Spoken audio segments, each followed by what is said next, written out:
This episode of GatherGeeks is sponsored by BrandLive. Virtual shouldn't mean second rate. Your special events deserve a special stage no matter the format. BrandLive has supported thousands of events, huge stars, millions of guests, and the President of the United States. Make your whole team happy.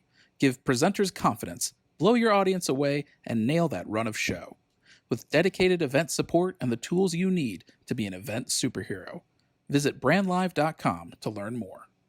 Are you a follower? 9, 8, Okay, so we're gonna probably add. Welcome to GatherGeeks, a podcast by BizBash, the place where people passionate about meetings and events come together.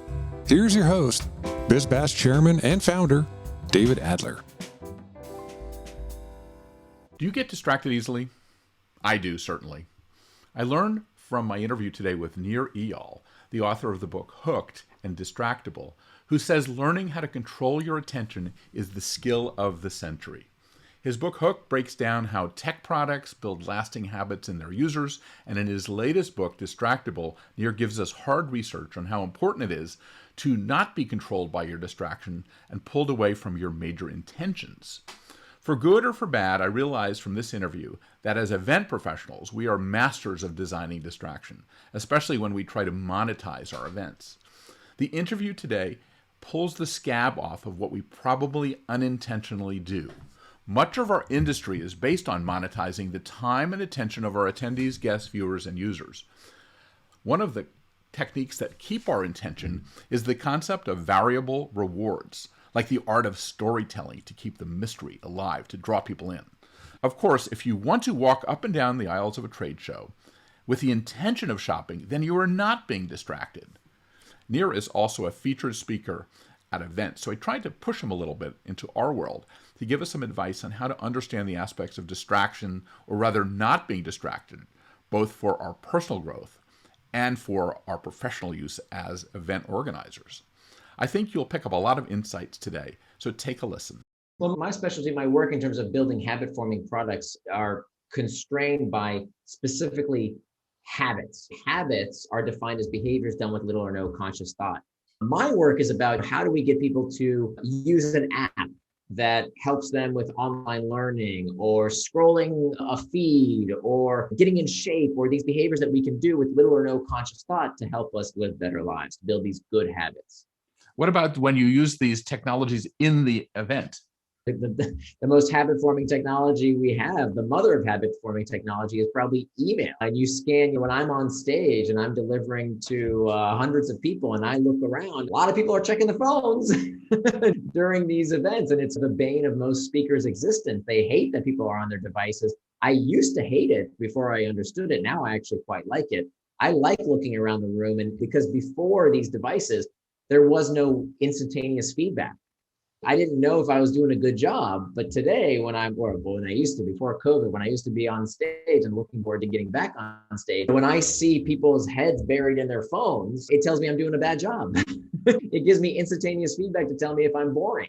So I quite like it. But what about people that are using a second screen to interact with you or interact with what they're hearing? Yeah, that I hate. You hate that? I hate that. Like those Q&A things that are scrolling during a talk. Yeah. I hate that shit. It's awful. Because why do you hate it? Even if someone is trying to listen to what I have to say, if there's this constant feed of crap going on the screen by the side of me, it's ridiculously distracting. Even if they want to focus, they can't.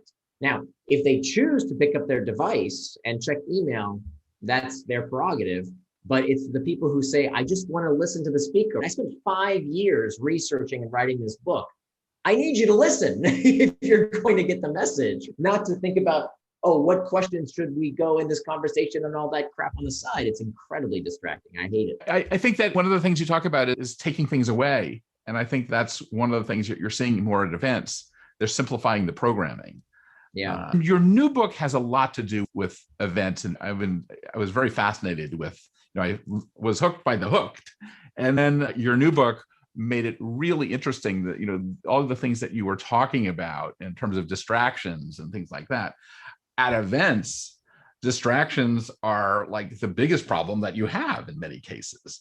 because there's so many things you don't know what to do first and things like that. You're going into this mind-blowing area where there's so many things coming at you all the time. How do you stay focused? And how does it, some of the things that what triggers you, what doesn't trigger you, it has a lot of normal behavior. I think that this is something that's very relevant to the people who attend these events. I mean, who doesn't struggle with distraction these days, especially when we have access to distraction in our pockets constantly. Technology today is more pervasive and more persuasive than ever. And so everyone who attends these events, you look around and half the room is on their phone. Even though they paid all this money to listen to some great speaker, they somehow seem to not be able to stay focused. And I think this is a problem that many of us face today, which is, I certainly face this problem, which is why I wrote this book, Indistractable. So Indistractable is about how do we break these bad habits around distraction. And distraction is one of these words that I think a lot of people misunderstand or don't understand to begin with. I thought I understood it, but the more research I did, I realized I really didn't know what the word even meant. And a good way to test yourself to see if you understand what the word means is to see if you understand what is the opposite, right? What's the antonym?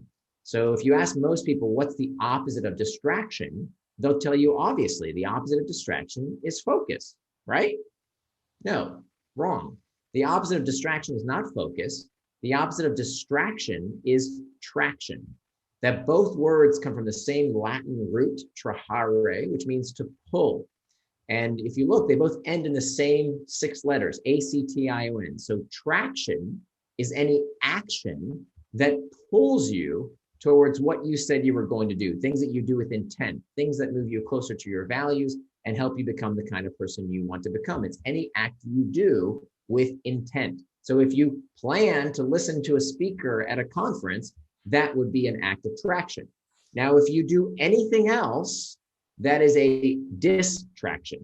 Distraction is any action that pulls you away from what you plan to do. Anything that is not done with intent, anything that pulls you away from your values and pulls you further away from becoming the kind of person you want to become. So this is a really important dichotomy to understand, that anything that is not done with intent is by definition a distraction. Let me give you a great example. I call this pseudo work. Pseudo work is when you sit down at your desk and you say, okay, I'm going to work on this big project. I'm not going to get distracted. I'm not going to procrastinate. Here I go. I'm going to get started. But first, let me just check some email. Let me just do some worky stuff that feels like I'm making progress, but you're not.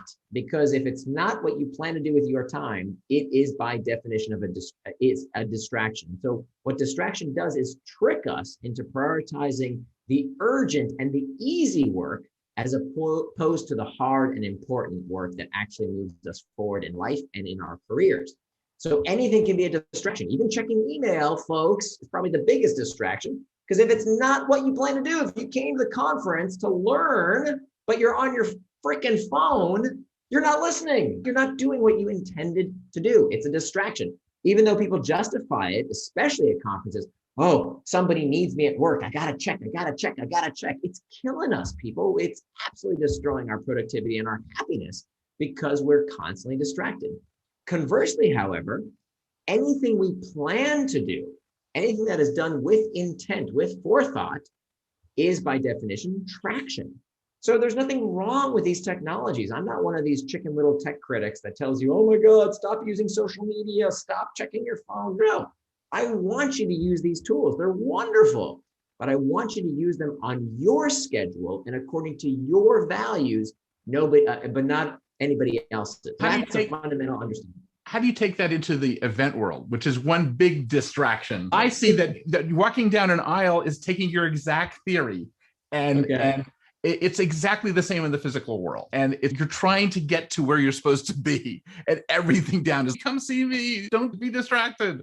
It changes the whole, it's very similar to what you're talking about, but we're programming the distraction. Wait, why is it programming the distraction? Because we're putting up a hall and we're putting in everywhere you look, there's someone saying, come here, no, come here, in the exhibit halls and things like that. And and generally walking down the street is like that.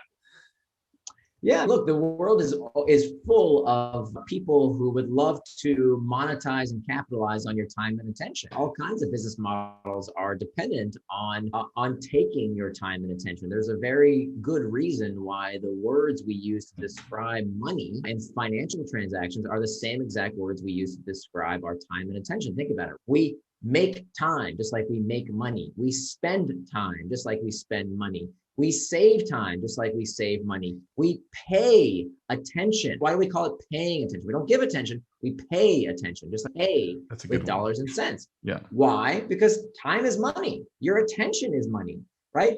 Every media company in the world, you're in the business. How do they make money? How does the New York Times and Fox News and CNN and Facebook?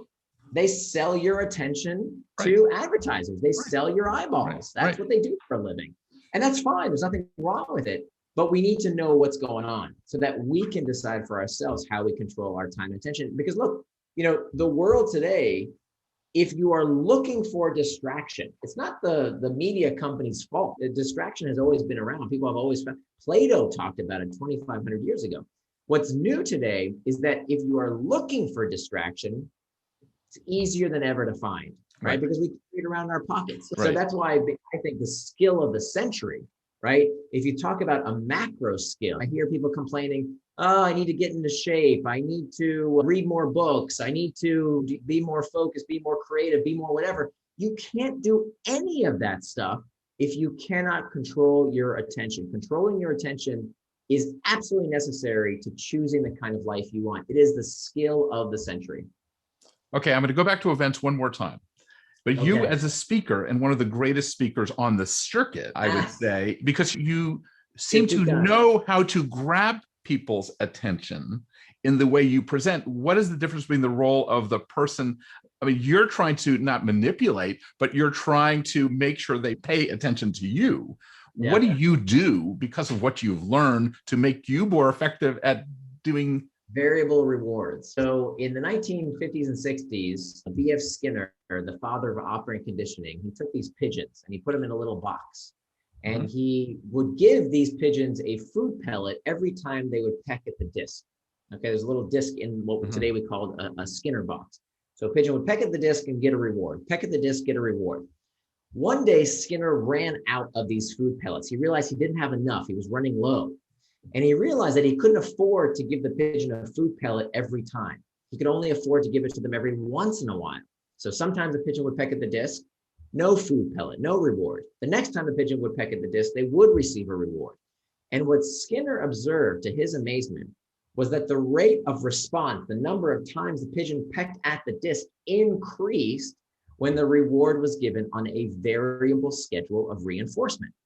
And so in all sorts of experiences, all sorts of products, anything that holds your attention will have an element of variable reward. The best example is a slot machine, right? When you pull in a slot machine, nobody who puts money in a slot machine turns away before the wheels have stopped turning. You want to see what you're going to win. It's a game of chance. It's exciting. What's going to happen next?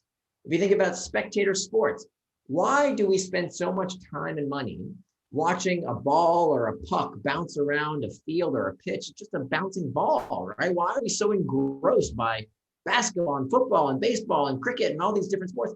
Variability. It's a slot machine on, live TV. If you think about, of course, social media, scrolling the feed, right? What is the next video or comment, or there's all this variability about what's going to happen next. What makes movies and books interesting? Mystery. If I tell you the ending to the movie and the book, it's not so interesting anymore. It's all about variability. So as a speaker, I have to keep you guessing. I have to keep you uncertain about what's going to happen next. And so variable rewards is a key. If the classic model of how people are told to give a speech, right? Step number 1, tell them what you're going to tell them. Number 2, tell them what you're going to tell them. Number 3, recap what you just told them. It's the most boring format ever. Yeah. Right? Yeah. Like you're actually guaranteeing that people will tune out because you're telling them the same, like they know what you're going to say.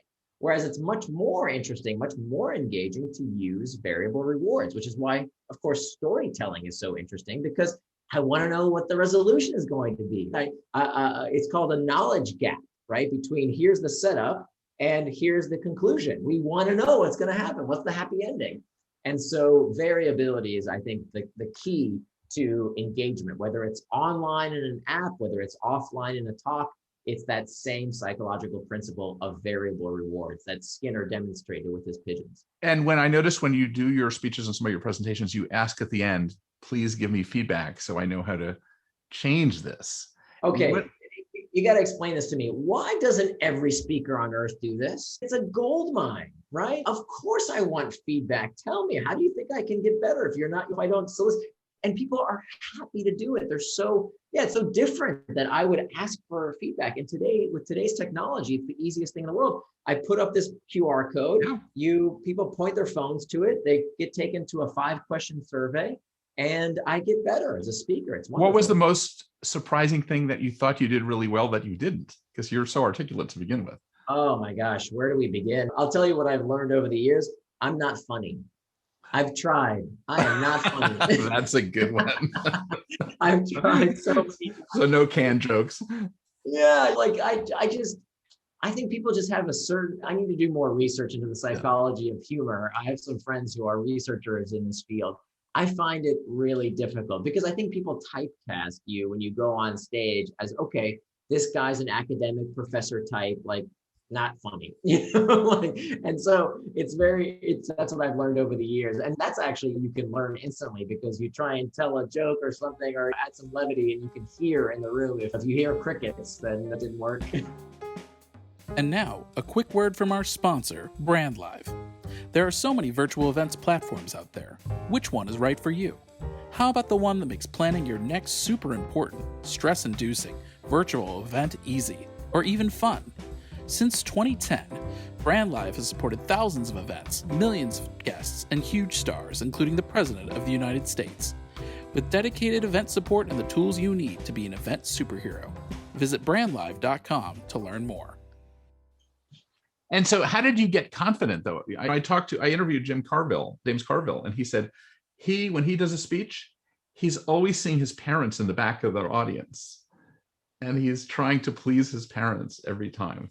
Just very interesting. I get confident. So I used to have terrible stage, and I think what made a huge difference for me was reframing the physiological reaction. So I think a lot of people have this perception, as I used to have, that feeling bad is bad. The self-help industry tells us this line that we're supposed to be happy all the time, that we're supposed to be contented, that stress is bad. And it's actually not at all true. That in fact, stress is psychologically empowering if you frame it correctly. So when I used to go on stage right before, I would get sweaty palms and I would feel my heartbeat racing. I'd start breathing faster. I'd get really nervous. And I used to tell myself, this shouldn't be happening to me, right? Like a professional speaker wouldn't get nervous. If I was a real pro, I wouldn't be feeling this. So what's wrong with me? Why is this happening? Am I going to mess up my lines? Am I going to fall flat on my face? Are people going to laugh at me? And you see where this rumination cycle goes. I'm even getting nervous having this flashback of how I used to. And I completely reframed that narrative. In the course of researching the psychology of distraction and what we call internal triggers, these uncomfortable emotional states that can lead us towards distraction, one of the really impactful pieces of research that I came across was our ability to reframe the narrative. So if you can reframe the narrative of, okay, I can feel my heart beat is thumping in my chest right now.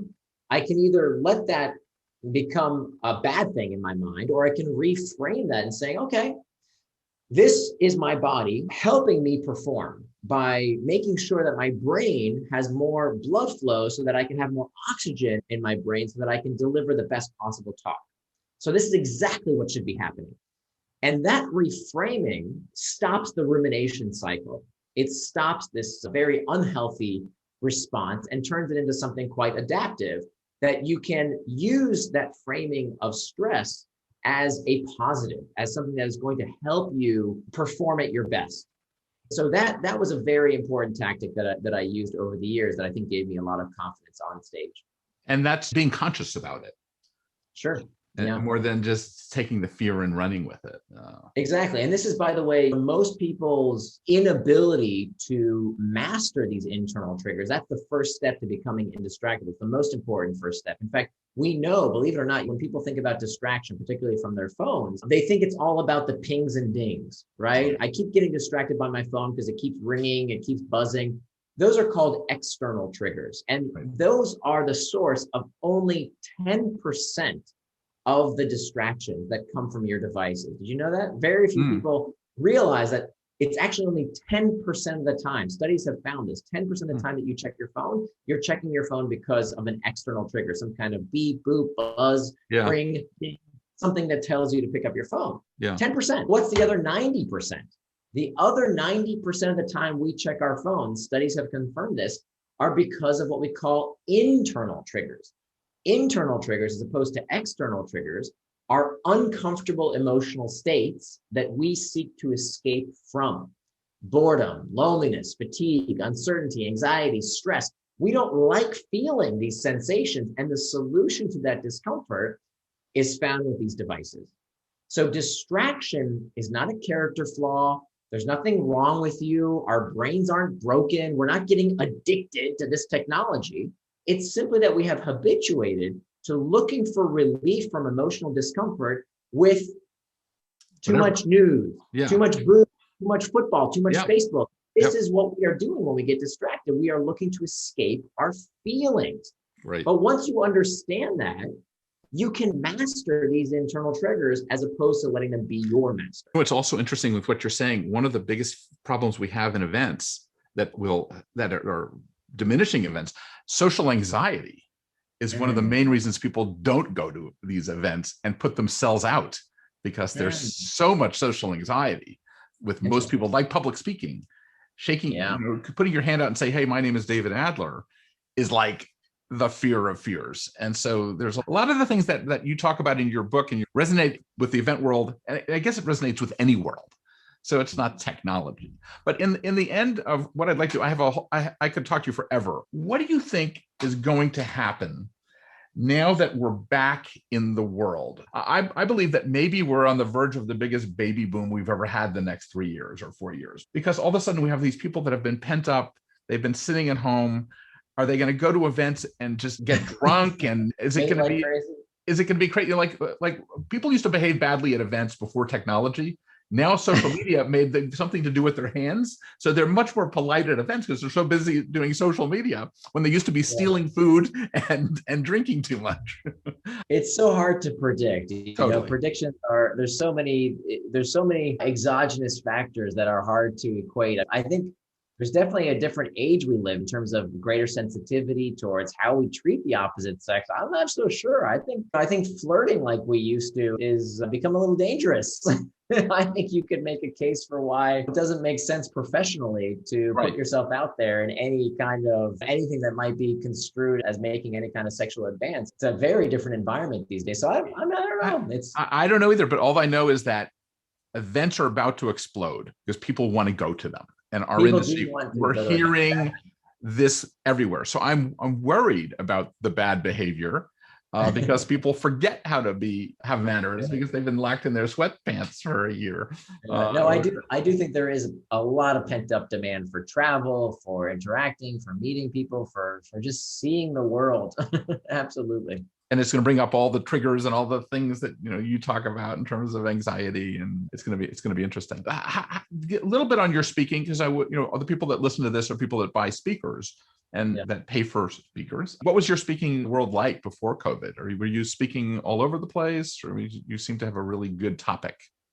Yeah, I really enjoyed my speaking career before COVID. It's actually been really nice during COVID too, I have to say. I can do more my day than I used to be able to, and I can reach a wider audience. So it's been a really nice hybrid. I'm looking forward to doing live events again, just because I love it. It's a lot of fun, and I like that in-person real-time interaction, and of course the benefits that come after just meeting people and hearing what they thought of the talk and hearing their stories and anecdotes that sometimes lead me into new areas of research and understanding, which is great. And so my speaking life was, I made an agreement with my wife when I started speaking professionally.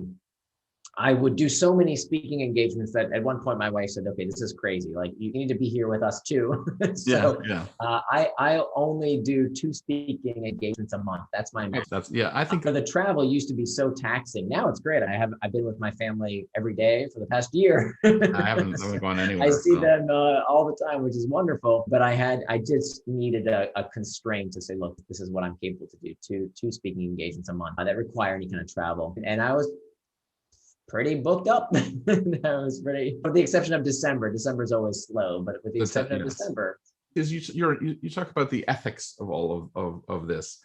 Are you optimistic? Are you thinking that we're back on track a little bit? Or are we off the rails in terms of what AI is going to do and all this kind of things, and who are the people behind it? I listen to Kara Swisher every twice a week, so it's I'm like, you got to be careful about listening to Kara Swisher. He lives in DC now. Yeah. There's look, techno panics are part of the human condition. Socrates talked about how this evil new technology of the written word was going to enfeeble men's minds. A generation ago, we were all talking about how television was turning everyone into couch potatoes. And before that, the radio and rock and roll music and rap music and these different, oh my goodness, it's going to turn everybody into mindless zombies. And before that, it was comic books. And before that, every new technology. I think the best way to look at it is this, look, Paul Virilio, the philosopher, said, when you invent the ship, you invent the shipwreck. I'm not a tech apologist. There is lots of bad stuff that's happened because of new technology, but it dwarfs the amount of good stuff. Can you imagine for a moment, let's say it wasn't COVID-19, let's say it was COVID-90, okay? This pandemic occurred, let's say, for sake of discussion, in the year 1990. Can you imagine how much worse it would have been to not have the ability to talk to each other like we are right now? We're thousands of miles away right now using this free technology to have video calls. This is like when we were kids. It's incredible. Yeah, and all we can do is moan and groan that these free technologies are not perfect. Of course they're not perfect.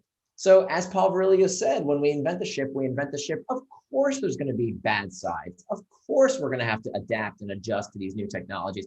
But the solution isn't stop using them. Do we stop sailing ships? No, we sail more ships than ever. What do? We made ships better, which is why it's crucial to not have this techno cynicism. This is what I have to criticize Kara Swisher about, is that it used to be that we would have techno skepticism.